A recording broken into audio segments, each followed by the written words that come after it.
Dominique Robinson. Let me tell you something, man. I've been studying him since we got him, off and on. But lately, I found out, and I might have mentioned this a couple times on the show, that he's been working out with Robert Mathis, right? And so I kind of doubled my load and start, going back and forth between the tapes. There's a couple things that stuck out with me with Dominique Robinson as far as what I thought his problem might have been. One thing to know about, and I hope he's picking up something from Robert Mathis that's going to really work for him. Robert Mathis was excellent. He's almost exclusively a speed rusher. What he was really good at was jumping snap counts, jumping, being the first person off the ball, and he's constantly putting tackles on their heels. Whichever side of the ball he lined up at, he was first off the ball, and he's there, and he's got that dude reeling. And he wasn't a very complicated pass rusher. He might put that swim move on you. He wasn't a speed to power guy, anything like that. It was just straight speed. He's gonna run around you and hope and keep pursuing in case he over pursues that quarterback and the quarterback flushes out. He'll follow and pursue that quarterback and still make the play. But what he rushed with a whole lot of determination, and that's what made him special. With Dominique Robinson, the first thing that stuck out to me after I have been watching him for hours and hours, and I'm just like, what is it? Number one, I figured out he wasn't excelling at getting off of his primary move. Mm-hmm. So he start with a speed to power or something like that, or a speed rush around the edge, and wouldn't have anything to counter it. That was number one. The second thing was when he got stuck up, he had a problem with like bigger offensive tackles. I can remember one game against I think it was New England. What's the big guy, number 77's name? I can't think of his name right now. His last name is Brown, right? Trent Brown. Trent Brown. Him? Yeah, he's the offensive tackle. Yeah. So he's playing with big Trent Brown, man. Trent Brown just had him frustrated because he was rushing. The problem with him is he would rush and stop driving his legs and get stood straight up and would just kind of like, all right, that's it. You know what I mean? It's like you gotta rush with some determination. If you're gonna go speed to power, you gotta continue to drive your legs. He would stop his legs still, and wouldn't be able to recover from that. And Trent Brown was standing there with his hand on his chest, like, that's it, bro. You ain't gonna do nothing else. Mm-hmm. But that speaks to what you were saying, Sam. He's new to it. He's green, and he needed to learn. And I wouldn't be surprised if I found out that the defensive line coach paired that up with Robert Mathis for him for that reason, so that you can learn from a savvy person. Yep. You know, he had Robert Quinn here, but don't know how that dynamic worked. You know what I mean? Short-lived too. It was short-lived. Go ahead. No, I was just gonna say that was short-lived too. He didn't have him for long, and Robert Quinn is a different character too, man. Robert Quinn is a speed rusher with natural bend. Like, man, the guy can come around the edge on his ankles, man. That's what he is. He's not a guy that has a repertoire of moves. I think Dominique Robinson is going to have to learn how to use his hands, man. Like you said, he's going to have to learn how to use those hands to keep guys' hands off of him. He's going to have first of all, have a pass rush plan. Like, if you're going to be a good pass rusher, you have a plan. When you're not that bendy guy, if you're not a Robert Quinn, you have to have a plan. You have to have a move, and like you said, a counter move. So when those hands get on you, if I'm gonna go around, if I'm planning to speed rush you, and I can't get around you on a speed rush, I need to slap those hands around and go into a spin. I need to slap those hands down and go into a rip. I have to have a counter move. If I'm going to be pass rushing, you just can't go up there and, like you said, stiff arm, run into a guy and then just stand there and stop your legs. If you're going to drive, speed to power means driving that guy back. If I'm setting you up with the speed, once you get back on those heels, I'm hit you with the power. Now I'm just going to run you back into him. Like, when he develops into that type of player, man, he's going to be unstoppable because he has the tools, he has the size, he has the strength. He has the bend. That get off is something else. Like, if you have that get off, if you can get off the ball If you can beat that guy off the ball, that offensive tackle off the ball, that's half the battle right there, man. Now you just gotta know what to do. Hey, Don't let Sam, that guy recover. I want to know that I wanted you. I think it's in this video, but I want to point something out to you before we get into the video. Mm-hmm. There's a certain amount of guys that's playing now, and some of the guys that used to play. There's like this hop move, this hump move that guys use. They get into their initial speed to go around the guy, and they kind of hop and slap an arm down at the same time. Mm-hmm. Yeah, and you'll see when we play this video, you'll notice that I believe in this video. We had a few videos of him.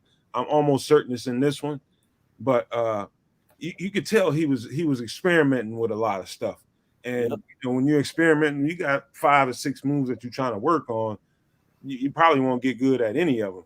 But when you narrow it down to like 2 or 3, Mm-hmm. especially like 2 moves, you got those 2 moves down to a science. Then Mm-hmm. you're cooking with grease, man. Yep. Go ahead, Sam. Yeah, you're right. You're not. I think that's what a lot probably, he probably put too much on his plate at once, trying to, figure out all these different moves. First of all, you got to figure out what works for you, what you can do and what works for you. And that's hard to do during the season, because the only guys you can't just go up against your guys in practice. You're gonna have to try them out in the game. Now you're trying out these moves in the game and they aren't working. You have to try it again. You have to try it a second time or third time or fourth time because you need to. You go back to the sideline, look at the tape, and you look at it and you like, oh, I didn't do this right. My technique was wrong. I'm gonna try it again. Oh man, I didn't do this right. I'm gonna try it again. And then like, no, I'm gonna scrap that. I'm gonna go to another move. Then the next week you're trying another move, another set of moves, and you're going through this same cycle, man. I think it takes that off season to work on it. And you need somebody like a Robert Mathis, somebody who's been successful, who knows how to set it up and to have that plan, what moves to use as a counter move off of a speed rush, speed to power, spin moves, rip moves, when to use those. And having those hands, man, I think that's the most underrated thing of a defensive end is having good hands. As a defensive lineman, period. You have to have good hands, man, and quick hands. You have to keep those hands off you. If I slap those hands off of me the first time, and then when they go to reset and put those hands up on me again, I rip up under them the second time, I'm there. By then, I'm there. You know what I'm saying? It's all a hand fight in there, man. Hands are important, I think, and that's what he's probably learned, during the season and this off season. I'm pretty sure he worked a lot on those hands, man. Getting his hands in the right place. Getting your hands on the offensive lineman first too. Get your hand in his chest plate. If he can develop that long arm and get around, because he gets off the ball quick. If he can get that long arm move, man, we get that arm out on you in that chest plate, and then drop on. Yeah. So I'm excited to see him this year, man. I think that he is a guy who has the right mindset, who wants to be great, man. We see that he wants to be great because he's transitioned from not one position, but 2 different positions just to try to find a niche to stay in the game because he loves the game so much. And it's just going to be exciting to see, man, what he becomes this season. Hey, Trip, you know what I heard? You know that Robert Mathis is one of the all-time greats. Guess who else is down there training with him? Who that? Michael Parsons. So something's good going on with Robert Mathis. They trying to learn something. If Michael Parsons is down there with Dominique Robinson, yeah, they're gonna come out. They're gonna come out of there with some seeds. Matt, just what not only what Dominique can learn from Mathis, what he can learn from Micah. Yep. Absolutely. That's a good point, Trip. You can learn from your teammates, who's not your teammate during the season, but he's your teammate off the season. You can learn a lot from just watching the guy, you know what I mean? Especially a guy who's as successful as a Micah Parsons as a pass rusher. Maybe some little subtleties, man, and I'm sure he's giving him a lot of good pointers, man. That'll be interesting to see too.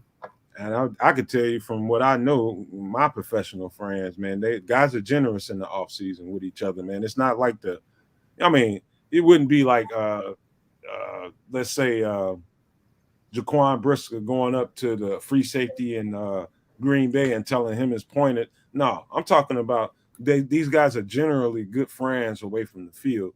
And so they want to see each other excel. They want to see each other get the bag. And so they're going to help each other out, man. You know, it's probably, I'm sure Michael Parson told him something. You know what I mean? So let's get into this video, man. Because you can see some stuff here. Oh, wrong video. I'm sorry. Uh-oh. What happened to our video? Okay, here we go. Here we go. This is some of his preseason tape. This is when he this is hustle. Look, two guys. You almost beat you almost got past two guys there, man. Yeah, the left tackle and that running back tried to help. Yep. If that running back wasn't there, he was hitting the quarterback. If that running back wasn't there, he get to the quarterback. So that was off the ball, strong right hand to the chest of the right tackle and inside.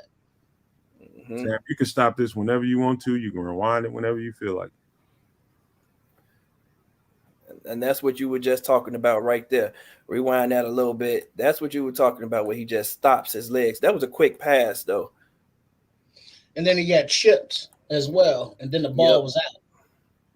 It's interesting that they decide to chip him a lot in this game. So that means that, you know, they feared his speed rush a little bit. They seen something. Well, this is against the Chefs. And that left tackle was Orlando Brown. And, you know, he's not the most fleet of foot. Right. Hey, King Booker, I hear you, man.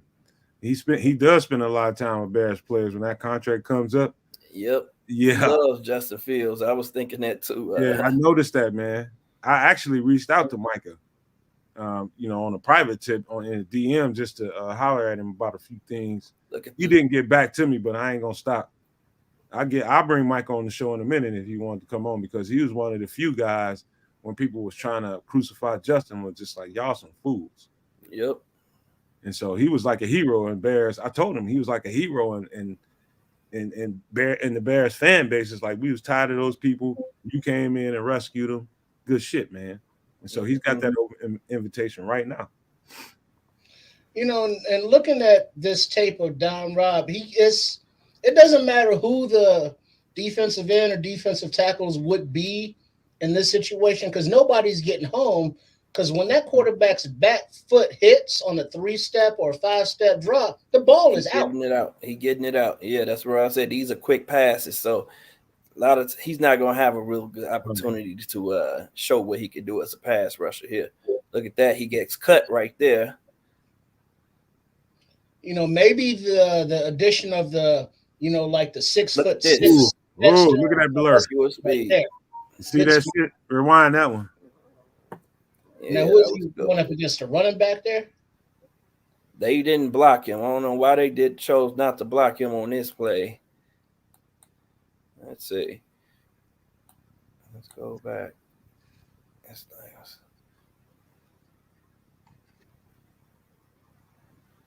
We're gonna probably need to. Here it goes.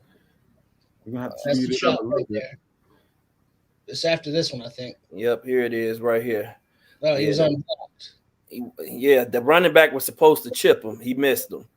That was good speed. He ran inside of the running back, got to the quarterback quick. Because the right tackle crashed down to his right. Yep, tackle crashed down. It was supposed to be running back was just supposed to chip him, and he just missed the block, whiffed on the block. Should face mask there. Look at him though, run the line of scrimmage. You saw what happened. You know something I noticed about him, man. What happened to him throughout the year? And let me pause this for just 1 second, because we do need to speed it up, man. We running short on time because we do have a special guest, and Tripp's got to do his thing. Right. One thing I noticed is that if you don't remember, he ended up with a knee brace during the year. Yep. Take note of that. But he got frustrated at some point in the year and realized that, man, this is a little difficult than I thought it was going to be. because he was firing off the ball and just being crazy in the preseason, But it got different once the season started, and especially once Robert Quinn was gone, and they had to, they could double team him. They could double team Travis Gibson. So they got a lot of pressure put on them because there wasn't no help coming from the inside for the most part. And so, you know what? I talk about and I critique Dominique Robinson with let's just say I'm hitting with kid gloves with him because I know what he had to deal with. If he's getting double teamed, if Travis Gibson is getting double teamed, that means the inside is not providing the right amount of pressure because you shouldn't get double teamed like damn near play in and play out. Yeah. If you're getting double teamed consistently, if you're the only guy getting double teamed consistently, then one of your guys have to step up, man. That means a lot of guys, these other guys have one-on-ones. They have to beat those one-on-ones. You can't allow a team to focus on you on one player and then shut down your entire defensive line.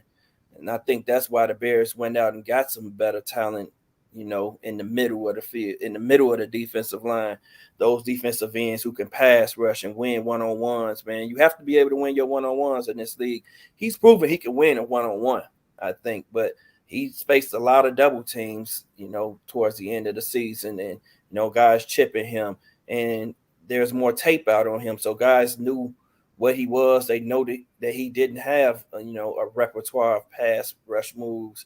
They knew how to beat him. They knew how to stop him. So this next year, things should be a little different. Okay. I'm gonna wrap this up with Dominique Robinson by saying this.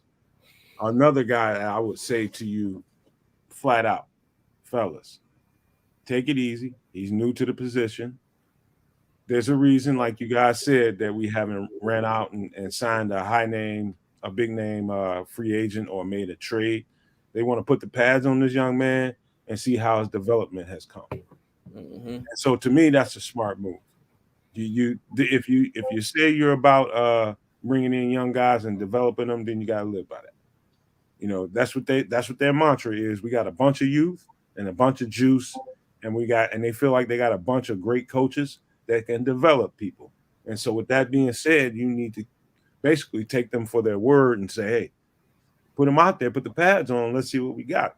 A week into it, guys, I'm gonna tell you right now, it would be probably no more than that before they realize, okay, we don't have what we need at the end. We need to make a move. If you don't see it within that first week, you probably won't see it until the end of camp, and it'll just be them trying to add pieces to the team to kind of boost it up a little bit. It won't be because of a need.